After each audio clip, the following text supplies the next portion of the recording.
वाहनासह 12,54,000 रुपयांचा प्रतिबंधित गुटखा जप्त, एका व्यक्तीविरुद्ध गुन्हा दाखल, स्थानिक गुन्हे शाखेची कारवाई।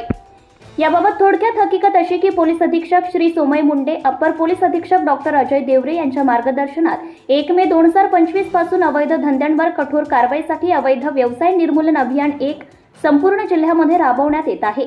त्या अनुषंगाने अवैध धंद्यांवर कारवाई करीत असताना दिनांक 13 मे 2025 रोजी स्थानिक गुन्हे शाखेच्या पथकाला महाराष्ट्र प्रशासनाने प्रतिबंधित केलेले अन्नपदार्थ, तंबाखूजन्य पदार्थांची अवैध विक्री व्यवसाय करण्यासाठी औसा येथील एक इसम प्रतिबंधित गुटखा कारमध्ये साठवून ठेवल्याची माहिती मिळाली।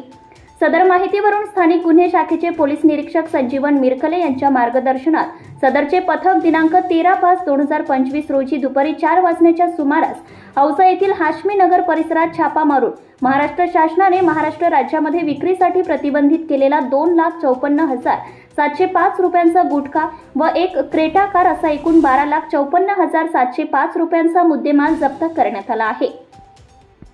प्रतिबंधित गुटखा सुगंधित तंबाखूची अवैधरित्या वाहतूक करीत असताना मिळून आलेला इसम नामे आसिफ मेहबूब सय्यद, वय 38 वर्ष, राहणार हाशमी नगर औसा, जिल्हा लातूर याच्या विरुद्ध पोलीस ठाणे औसा येथे गुन्हा दाखल करण्यात आला असून गुन्ह्याचा पुढील तपास पोलीस करीत आहे। Subscribe now and press the bell icon. Never miss an update.